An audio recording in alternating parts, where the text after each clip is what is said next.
오늘은 블레싱 가든 5번째 시간으로 자기 연민을 극복하는 방법에 대해서 말씀을 나누도록 하겠습니다.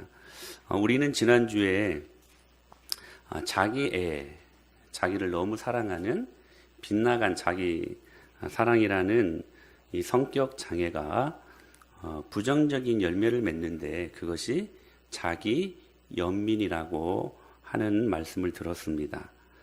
세상에서 자기 자신이 가장 불쌍하고 가장 가련하게 여기는 마음. 그래서 어떤 정신 분석학자는 알코올 중독을 알아도 괜찮고 마약 중독을 알아도 괜찮다.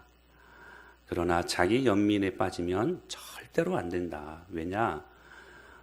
알코올 중독이 참 무서운 중독이지만 그래도 치료 방법은 있대요. 마약 중독이 아주 무섭지만 그러나 마약 중독도 어렵지만 치료 방법이 있다고 합니다. 그런데 자기 연민에 빠지면 치료받을 방법이 없대요. 그렇게 무서운 것이 자기 연민이라는 것입니다. Why me? 증후군. 왜 하필 나야? 왜 매사에 나에게만 이런 일이 일어나는가 하는 거. 여러분, 이 자기 연민에 빠진 몇 사례에 대해서 말씀을 들었죠. 우리가 거기서 위로를 받았는데 천하의 모세도 자기 연민에 빠진 적이 있고, 그리고 시인 중에 하나였던 아삽도 자기 연민에 빠져서 그의 인생을 힘들어했던 적이 있었음을 우리가 지난주에 말씀을 통해 보게 되었습니다. 근데 오늘은 이분들 못지않게 자기 연민에 깊이 빠져 있었던 한 사람이 소개되어지는데 바로 그 사람이 다윗이라는 사람입니다. 오늘 본문에 보면 이 시를 쓰고 있는 다윗이 심적으로 굉장히 많이 어려웠어요. 우리가 다윗 하면 믿음의 용사, 내게 부족함이 없었다고 고백했던 항상 하나님의 은혜를 풍성하게만 경험했던 다윗으로만 알고 있지만 실상은 다윗은 굉장히 자기 연민에 빠져 있었던 대표적인 사람이었음을 우리가 시편에 그가 쓴 시를 통하여서 발견할 수 있게 된다는 것이죠. 그에게는 너무 힘들었던 과거가 있지 않았습니까? 하나님께서 사무엘 선지자에게 이새의 집에 가서 이스라엘의 차기 왕을 안수하라고 말씀을 하셨지요. 이 말씀을 듣고 사무엘이 이새의 집으로 갑니다. 이새가 이 사무엘을 맞이하면서 자기 아들들 중에 이스라엘의 두 번째 왕이 있다는 것을 깨닫고 즐겁지 않았을까요? 그래서 사무엘이 지시한 대로 이새가 아들들을 불러놓고 잔치를 하면서 사무엘에게 자신의 아들을 보여줍니다. 그런데 하나님은 그 중에 없다는 거예요. 그래서 묻습니다.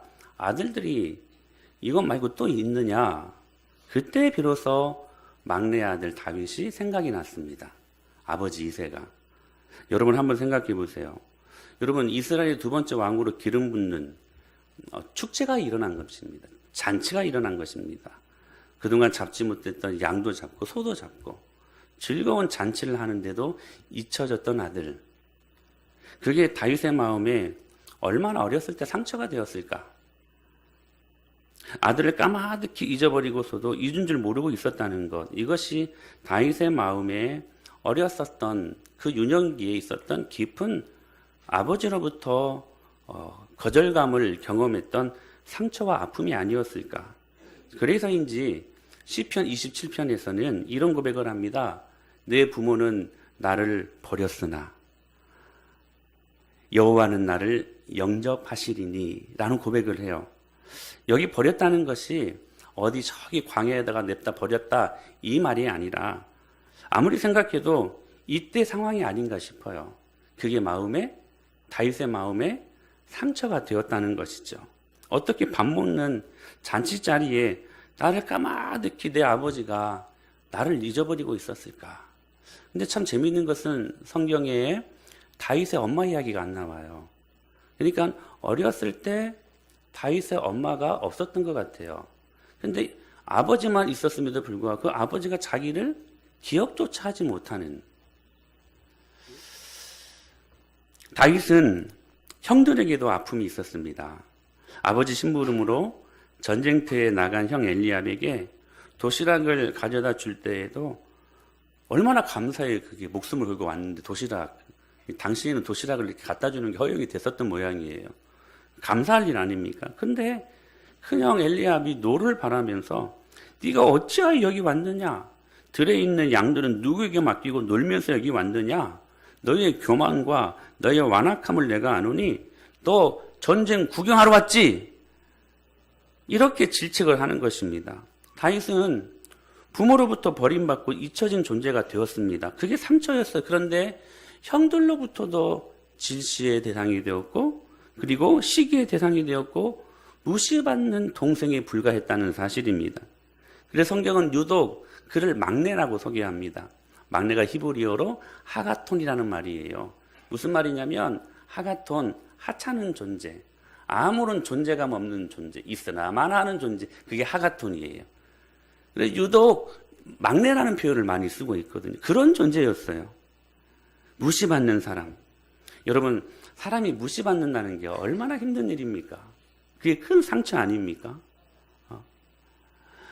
그의 인생은 이스라엘의 차기 왕으로 안수받는 순간부터 더 본격적인 어려움을 겪게 되지요. 그래서인지 시편이 총 150편으로 구성이 되어 있는데 거의 절반 이상을 다윗이 썼습니다. 그런데 이 다윗의 시를 보면 전부 다 거의 눈물로 그 시가 이루어지고 있는 것을 봐요.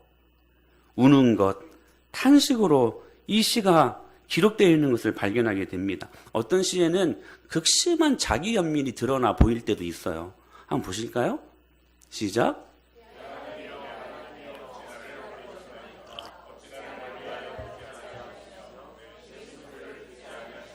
와임이 어찌하여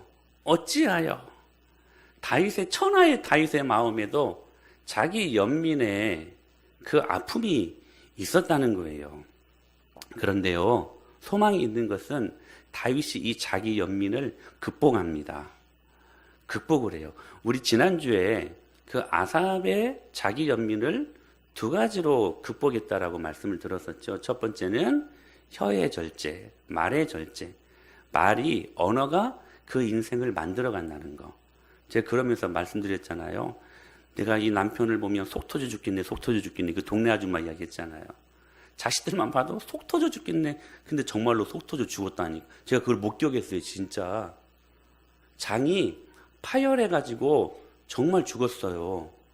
이 말이 얼마나 무서운 것인지 그 말이 그 사람의 인생을 만들어 간다는 거예요. 그걸 알았기에 아삽은요, 자기 연민의 순간에 말부터 통제해요. 말부터. 이제 그러면서 여리고성을 돌아야 될 이스라엘 백성들에게 하나님이 침묵을 명하셨다는 것을 말씀드렸잖아요. 얼마나 여러분 입이 이만큼 나올 수 있는 상황 아닙니까? 세상에 전쟁을 하러 간 그들에게 그 성을 13바퀴 돌고 마지막에 와 고함 지르면 이 전쟁이 이긴다는 거예요. 입이 대자만큼 나올 수 있는 상황 아닙니까? 근데 어찌 이러한 명령을 내리셨을까? 와임이 할 수 있는 그런 상황 아닙니까? 그때 하나님이 무엇을 명하십니까? 침묵을 명하셔요. 언어를 절제케 하신 것이. 왜? 이 전쟁을 치르기 전에 이 말 때문에 이미 패배할 수 있었기 때문에 언어를 절제시킵니다. 두 번째는 자, 아삽이 무엇을 행합니까? 예배의 자리로 나아가서 그 상황, 와임이 할 수 있는 그 상황을 해석하게 만들잖아요. 예배의 자리는 그런 자리입니다. 예배의 자리는 그런 축복이 있는 자리예요. 할렐루야. 왜 예배의 자리에 뭐가 있기 때문에? 말씀과 기도가 있기 때문에 말씀을 들으면 그 상황이 해석이 되는 거예요. 전에는 무조건 원망 불평이었는데 말씀을 들으니까 하나님의 섭리에 눈을 뜨는 거예요. 섭리에 눈을 뜨니까 하나님이 이 상황을 왜 나에게 허락하셨는가 해석하게 돼요. 할렐루야. 그게 얼마나 큰 능력인지 몰라요. 믿음이란 주시옵소서 불가능을 가능으로 바꾸고 죽은 자를 살리고 이런 것도 믿음이지만 그게 다는 아니에요. 진짜 믿음은 뭐냐면 때로 why me 할 수 있는 그 상황을 해석할 수 있는 능력이야. 그게 믿음이에요. 그게 믿음. 그게 믿음. 그런데 오늘 이 다윗이 자기 연민을 극복하는 두 가지 방법을 또한 우리들에게 제시하고 있어요. 하나가 뭐냐면 내려놓음이에요. 그 내려놓음은 뭐냐면 하나님을 절대 신뢰하는 것에 있음을 말씀하고 있어요. 우리 오늘 본문 6절 말씀 같이 한번 읽어볼까요? 시작. 내가 형통할 때에 말하기를 영원히 흔들리지 아니하겠다. 영원히 흔들리지 않겠다. 그러니까 다윗의 내려놓음은 뭐냐면 어떤 일이 일어나도 하나님의 일하심을 절대 신뢰하겠다고 하는 그 믿음의 고백이 다윗에게 있어서는 내려놓음이었다는 거예요. 어떤 일이 일어나도 하나님을 절대 신뢰하는 것. 할렐루야. 이게 정말로 중요해요. 왜? 하나님은 실수하지 않으시기 때문에. 하나님 왜 이런 남편을 저에게 주셨어요? 하나님 실수하셨어요? 아니요. 하나님은 실수하지 않으셔요. 아멘. 섭리의 눈으로 바라보시기를 바랍니다. 주님을 절대 신뢰하는 거. 제가 언젠가 그 아이린의 반지신 이야기를 해드렸을 거예요. 다시 한번 해드릴게요. 참 중요한 예화인데, 공주와 고블린에 나오는 이야기인데, 8살 된 주인공 아이린이 있었는데 집에서 다락방을 발견합니다. 그리고 가끔씩 그곳에 요정 할머니가 나타나는데 이 아이린이 요정 할머니를 얼마나 좋아하는지 요정 할머니도 이 아이린을 끔찍이 사랑했습니다. 하루는 할머니가 이 아이린에게 작은 실타래에 연결된 반지 하나를 줘요. 그런데 이 실은 너무 가늘어서 눈에 보이지가 않는 거예요. 거의 보이질 않는. 그리고 말을 합니다. 얘야, 이제 곧 너에게 도깨비들이 들이닥칠 텐데 그러면 반지를 빼서 내 베개 밑에 두고 집게 손가락을 그 실에 한번 대봐. 그러면 그 실이 이끄는 대로만 따라가면 돼. 이 할머니도 너가 만지고 있는 실을 똑같이 만지고 있을 테니 잊지 마라. 그 실에 손을 내면 느낌이 있을 거야. 꼭 실이 느껴지는 대로만 따라가야 돼. 이 말을 들은 천진난만한 아이린이 와 신난다. 실이 할머니한테 데려다 주는 거죠. 그 말을 하고 할머니 요정이 떠나게 됩니다. 근데 아니나 다를까 드디어 어느 날 도깨비들이 복도에서 으르렁거리며 이 아이린을 잡으러 옵니다. 아이린이 무서웠어요. 정신을 차리고 할머니가 시키는 대로 반지를 빼서 베개 밑에 두고 집게 손가락으로 실에 손을 댑니다. 근데 신기하게도 그때부터 그 실이 느낌이 오는 거예요. 느낌이. 그 실이 할머니의 품으로 안내해 주리라 생각하니 마음이 평안해집니다. 그런데 문제는 여기서부터예요. 실이 아이린을 집 밖으로 안내하는데 그 방향으로 계속해서 가면 도깨비 소굴이에요. 실이 아이린을 도깨비 소굴로 인도를 하고 있었던 것이죠.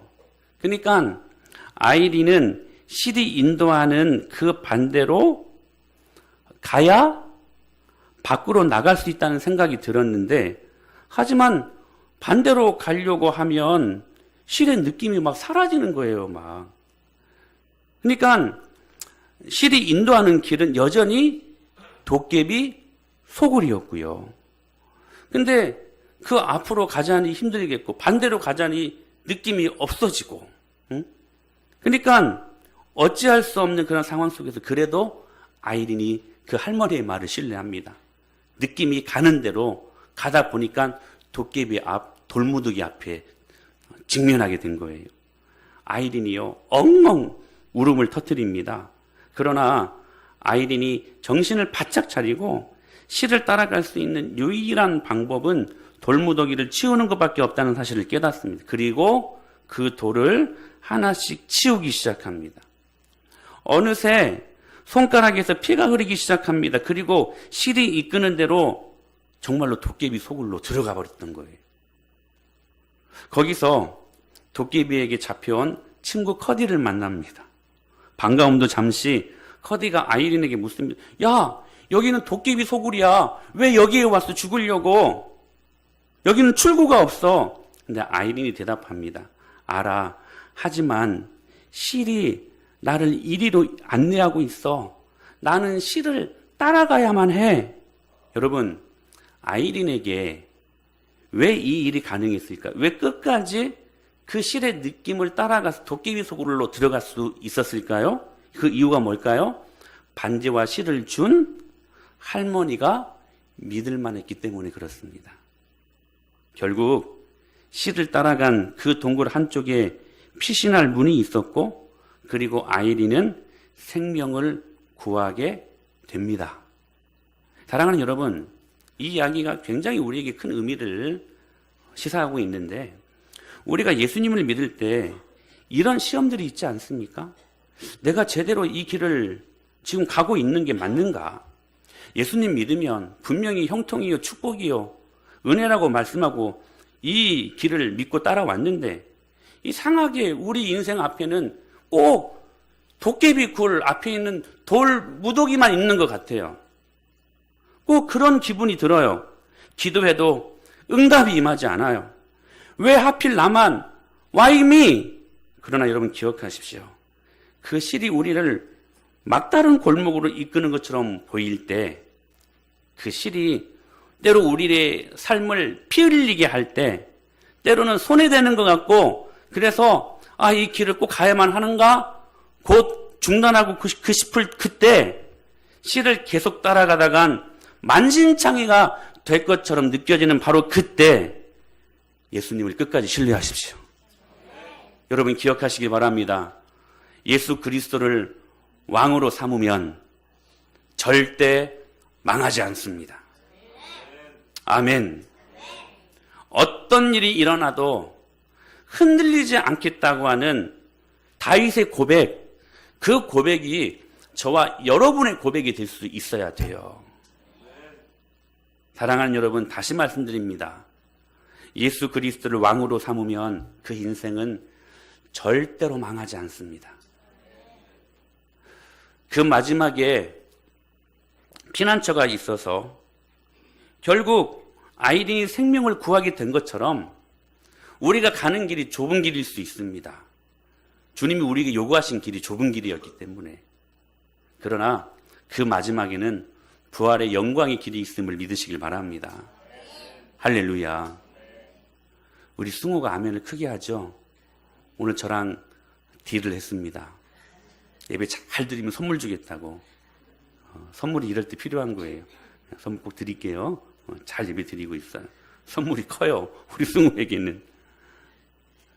이것이 어떤 상황 속에서도 흔들리지 않겠다고 하는, 하나님 절대 신뢰하겠다고 하는 그 고백이 다윗에게 있어서는 내려놓음이었다는 사실이에요.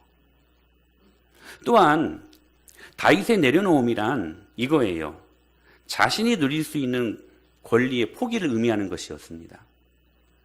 그것은 내가 내 인생의 주인이 아니며 내가 나의 인생을 책임질 수 없고 상황을 내 뜻대로 바꿀 수 없고 나를 스스로 구원할 수 없다는 고백, 그게 내려놓음이었다는 거예요.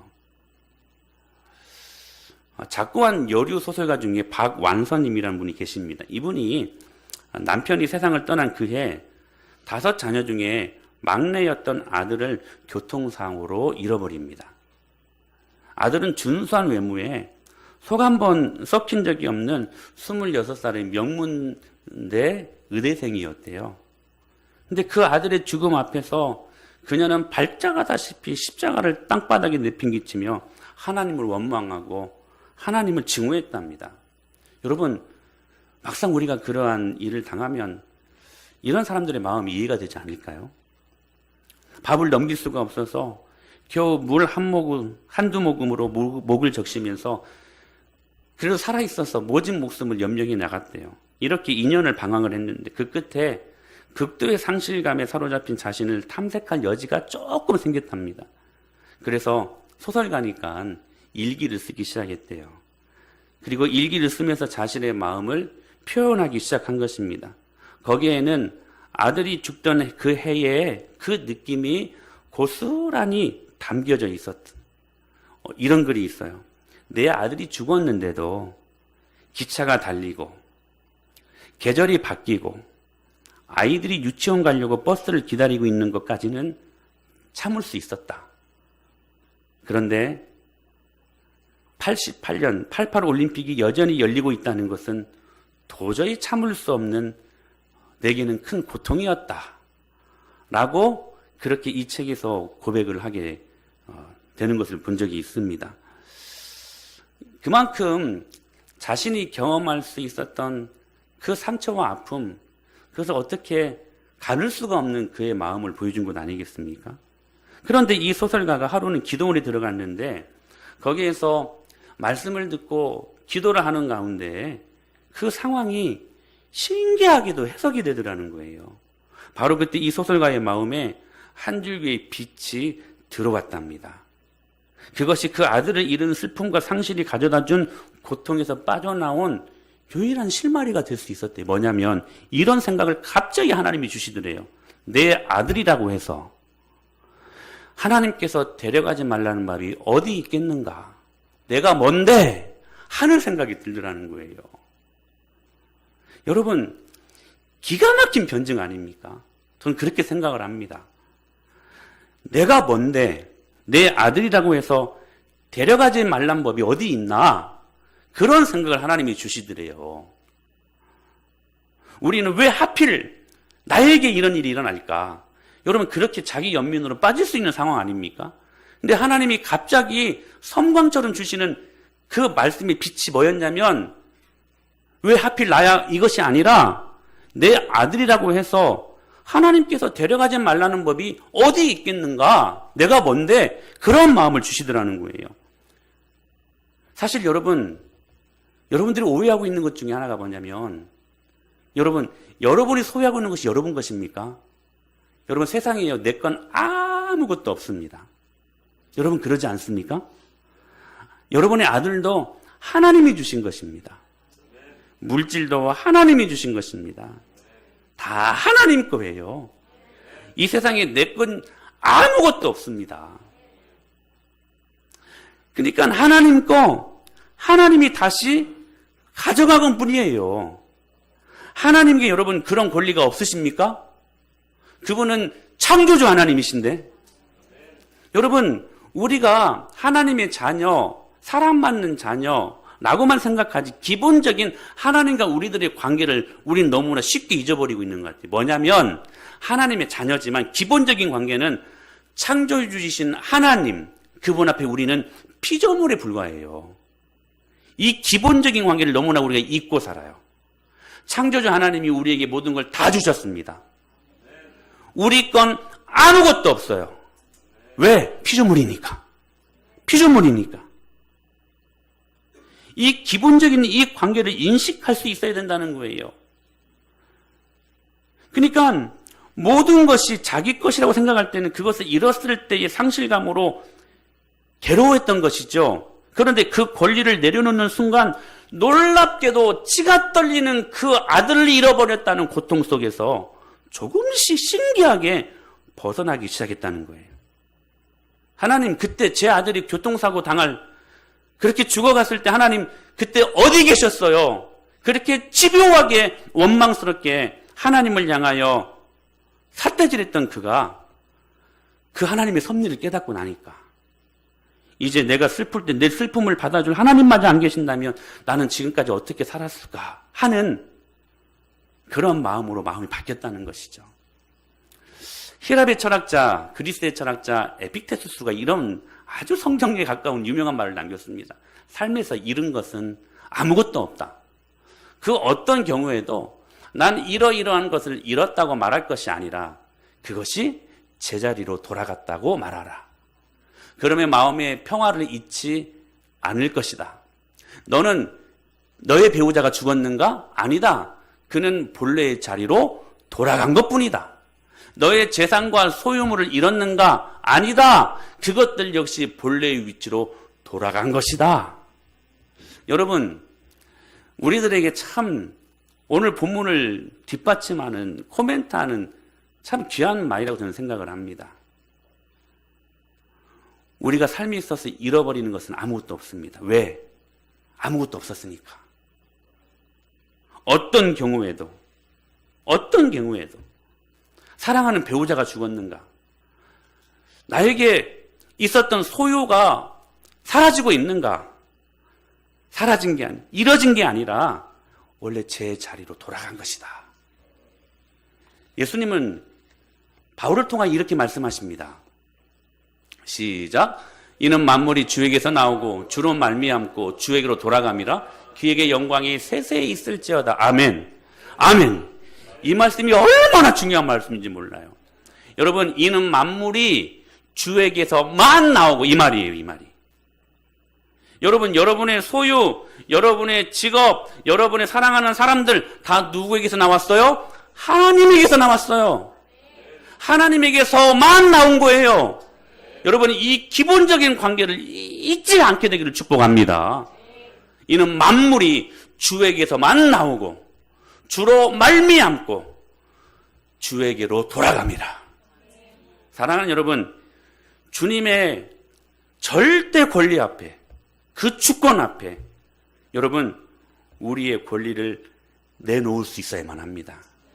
그게 다윗의 고백이었어요.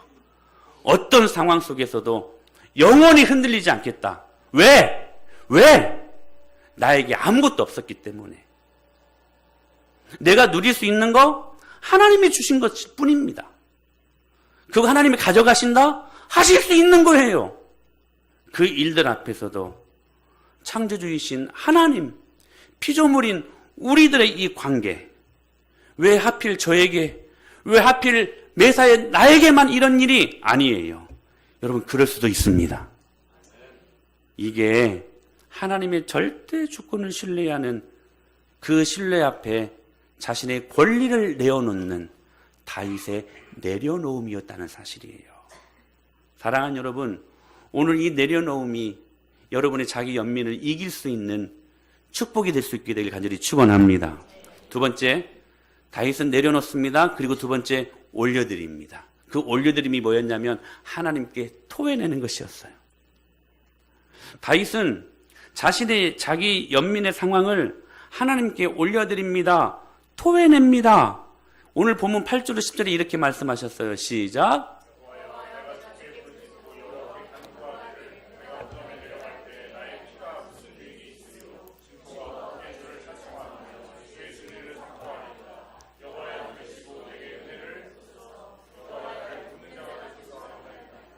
아멘.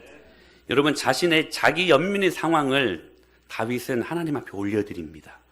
무엇으로 올려드려요? 8절에 여호와여 내가 주께 부르짖고 여호와께 간구하기를. 지금 다윗이 자신의 왜 하필 저에게만, 왜 하필 매사에 나에게만 이런 일들이 있습니까? 할 수 있는 그 자기 연민의 상황을 다른 데 가서 해결하려고 기웃기웃거리지 않고 그 자신의 문제를 가지고 하나님 앞에 나아갔다는 사실이에요. 시편 62편 8절에서는 더 적나라하게 이렇게 말씀하십니다. 시작. 백성들아 시시로 그를 의지하고 그의 앞에 마음을 토하라. 하나님은 우리의 피난처시로다. 할렐루야. 백성들아 시시로 그를 의지하고 그의 앞에 마음을 토하라. 여러분의 내면에 있는 수많은 답답함, 고통, 아픔, 치료받아야 될 모든 더러운 것들을 다 토해내래요. 여러분, 저는 이 고백이 얼마나 저에게 살갑게 다가오는 말씀인지 몰라요. 여러분, 이 목사에게도 여러분 왜 기도 제목이 없겠습니까? 왜 힘든 것이 없겠습니까? 제가 지난 한 주간 노예에서 하는 세미나가 있어서 제주도 갔다 왔는데 정말 좋더라고요. 다 잊어버리고 한 주 동안 그냥 하나님 만드신 작품 앞에서 그냥 즐겁게 먹고 쉬는 것이 얼마나 참 저에게 있어서 참 좋았는지 몰라요. 잊어버리는 게 좋더라고요. 교회 일이며 가정 일이며.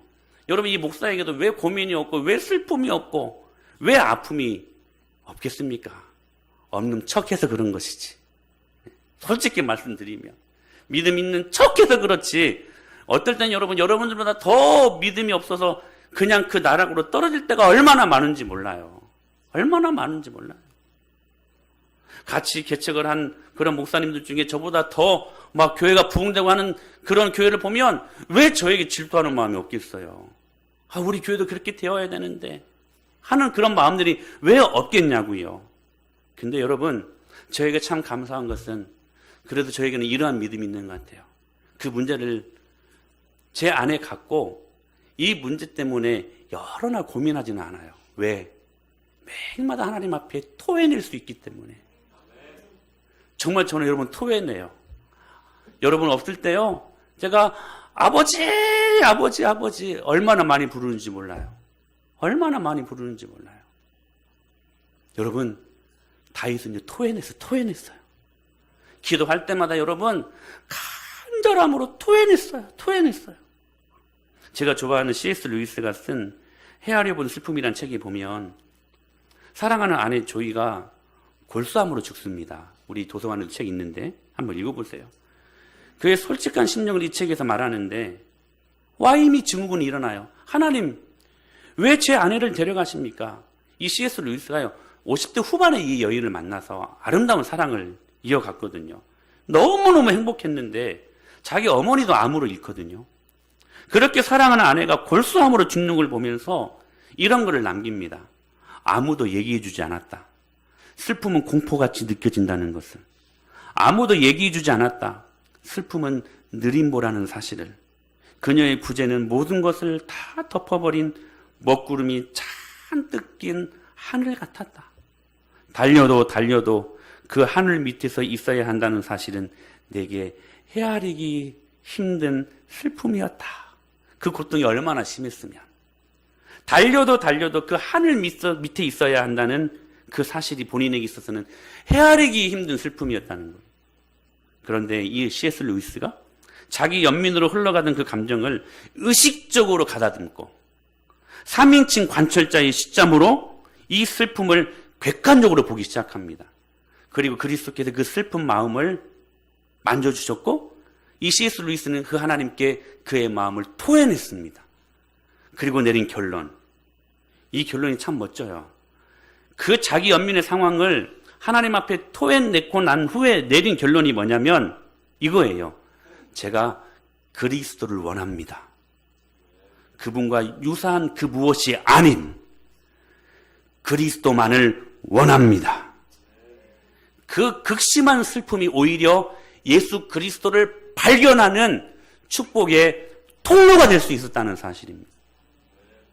그렇게 자기 연민의 상황을 하나님께 올려드렸더니 여러분, 오늘 본문에 나타난 다윗에게 어떤 결과가 일어납니까? 11절 말씀에 시작. 주께서 나의 슬픔이 변하여 내게 춤이 되게 하시며 나의 베옷을 벗기고 기쁨으로 띠띠우셨나이다. 할렐루야. 여러분, 이게 저는 복음의 탁월한 패러독스 역설이라고 생각합니다. 여러분, 복음은 우리의 슬픔을 바꾸어 춤이 되게 하시고 기쁨이 되게 하시는 능력이 있습니다. 하나님 앞에 토해내십시오. 한나 이야기를 잘 아시죠?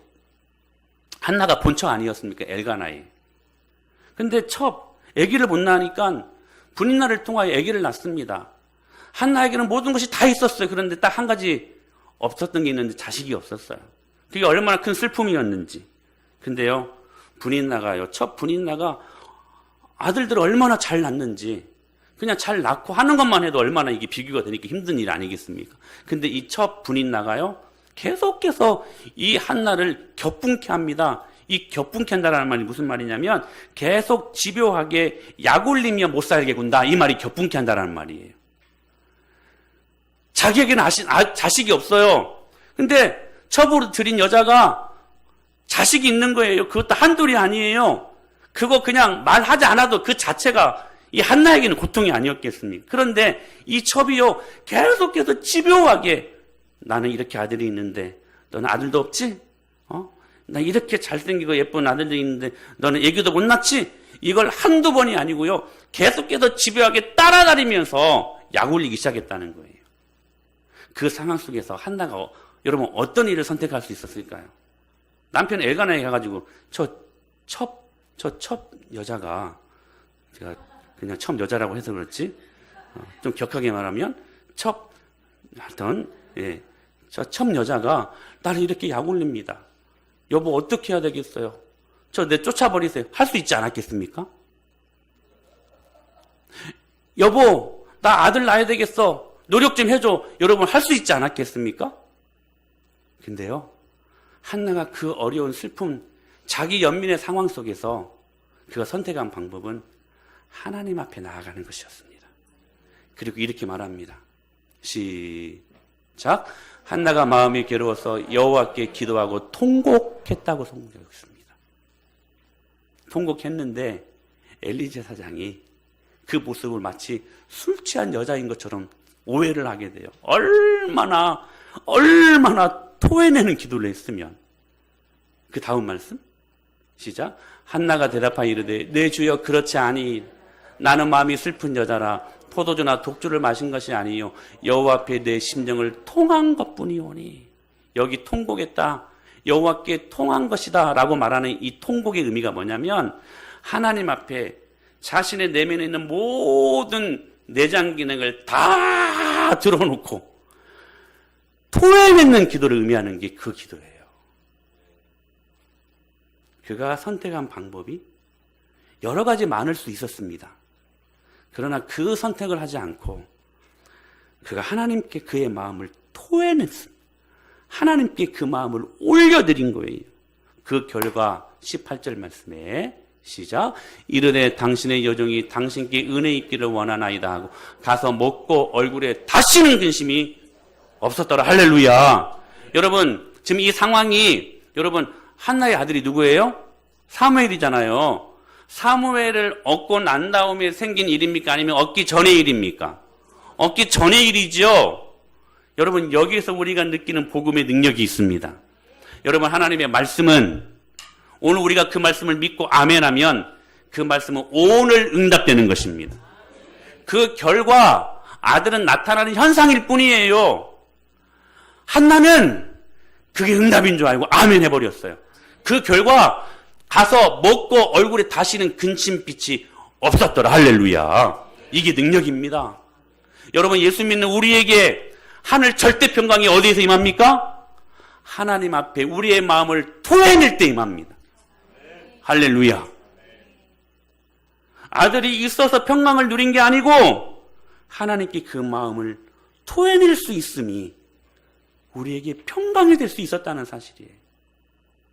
사랑하는 여러분, 여러분의 자기 연민의 상황들이 있지 않습니까? 그 슬픔들이 있지 않습니까? 아무에게도 말 못할 그 아픔들이 있지 않습니까? 하나님 앞에 토해내십시오. 하나님 앞에 올려드리십시오. 중요한 것은 이 답을 뻔히 우리가 알고 있으면서도 우리가 이 방법을 선택하지 않는다는 사실입니다. 이게 우리들에게 있어서의 문제라는 사실이에요. 사랑하는 여러분, 이사야 53장에서는 분명히 이렇게 말씀하셨습니다. 그는 멸시를 받아 사람들에게 버림을 받으며 강고를 많이 겪었으며 질고를 아는 자라. 마치 사람들이 그에게서 얼굴을 가리는 것 같이 멸시를 당하였고 같이 우리도 그를 귀히 여기지 아니하였도다. 그는 실로 우리의 질고를 지고 우리의 슬픔을 당하였거늘 우리는 생각하기를 그는 징벌을 받아 하나님께 맞으며 고난을 당한다 하였노라. 여러분 예수님이 여러분의 그 자기 연민의 상황, 그 슬픔, 그 고통, 그 아픔을 십자가로 지시고 이 모든 문제를 이미 허락하셨음을, 해결하셨음을 믿으시길 바랍니다. 그게 십자가의 능력이에요. 그게 십자가의 능력이에요. 십자가가 여러분의 모든 당하는 슬픔, 아픔을 이미 해결하시고 고치시는 하나님의 능력이 되었다는 사실입니다. 여러분 우리 중에 정말 슬픔이 있고 아픔이 있고 죽을 것 같은 고통이 임할 때에 하나님 앞에, 교회 앞에 나와 십자가 앞에 나와 여러분 하나님 앞에 토해내며 기도하는 여러분들입니까? 한번 점검해 보시기를 바랍니다. 저는 우리 중에 그러한 사람들이 여기저기에서 나타날 수 있게 되길 축복합니다. 남편의 구원의 문제를 가지고 여러분 하나님 앞에 정말로 여러분 토해내며 기도한 적 있으십니까? 여러분의 자신의 잘못 나가는, 그래서 그 자식이 바로 돌아오기를 고대하고 기대하는 마음으로 정말 토해내며 하나님 앞에 나와서 창자가 끊어지는 마음으로 기도하는 여러분이시냐 하는 것입니다. 사랑하는 여러분, 정답은 여기에 있습니다. 여러분의 모든 당하는 연민의 상황, 모든 고통하는 아픔의 문제를 주님이 이미 십자가로 다 담당하시고 해결하셨습니다. 그분은 우리의 슬픔을 아시는 분이십니다. 슬플 때 주님 앞에 나아오십시오. 그리고 토해내십시오. 그러면 주님이 그 문제를 해결해 주십니다. 그러므로 우리의 문제를 하나님께 올려드려야 돼요. C.S. 루이스가요, 우리 도서관에도 책이 있는데요, 순전한 기독교라는 책에서 이런 말을 합니다. 기쁨과 능력과 평화와 영원한 생명을 얻으려면 굉장히 중요한 말이에요. 그것을 가진 존재에게 가까이 가야 하며 나아가 그 속으로 들어가야 한다. 이것들은 하나님께서 아무에게나 나눠주시는 상품 같은 게 아니다. 실제로 중심에서 솟구쳐 올라오는 능력과 아름다움의 거대한 분수이다. 그 분수에 가까이 다가가는 사람은 물보라에 젖을 것이고 다가가지 않는 사람은 여전히 메마른 상태에 머물 것이다. 하나님과 연합한 사람이 어떻게 영원히 살지 않을 수 있겠는가? 반대로 하나님과 분리된 사람이 어떻게 시들어 죽지 않을 수 있겠는가? 여러분, 탁월한 코멘트 아닙니까? 분수가 막 나와요. 바람이 불어요. 물보라가 치지 않습니까? 가까이 있으면 그 물보라에 우리들의 몸이 적셔지죠. 그러나 멀리 있으면 여러분, 그 물보라의 물이 우리의 몸을 적실 수 없는 것입니다. 그래서 하나님 이렇게 말씀하십니다. 여러분, 하나님께 가까이 함이 내게 복이다. 할렐루야. 내가 주 여호와를 나의 피난처로 삼아 주의 모든 행적을 전파하리이다. 여러분, 하나님께 나아가십시오. 슬플 때문에, 자기 연민 때문에 이 문제를 안고 하나님께 가까이 갈 수 있다면 그 슬픔은 여러분들에게는 축복입니다. 할렐루야. 그 고통은 여러분들에게 축복이라는 사실이에요. 그러므로 히브리서 4장 16절 말씀을 꼭 기억하십시오. 그러므로 우리는 긍휼하심을 받고 때를 따라 돕는 은혜를 얻기 위하여 은혜의 보좌 앞에 담대히 나아갈 것입니다. 여러분이 앉아야 있어야 될 그 은혜의 보좌가 있다는 거예요. 시편에서는 이렇게 소개합니다. 주는 나의 은신처이오니. 할렐루야. 은신처.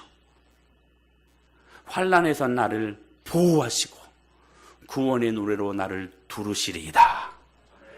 사랑하는 여러분, 오늘 여러분들에게 그 은신처가 여러분이 앉아있는 그 예배 자리임을 깨닫고, 여러분이 앉아있는 그 기도의 자리임을 깨닫고 하나님 앞에 토해내십시오. 토해냄으로 올려드리십시오. 그러면 주님께서 그 자기 연민의 상황을 이기게 하실 것입니다.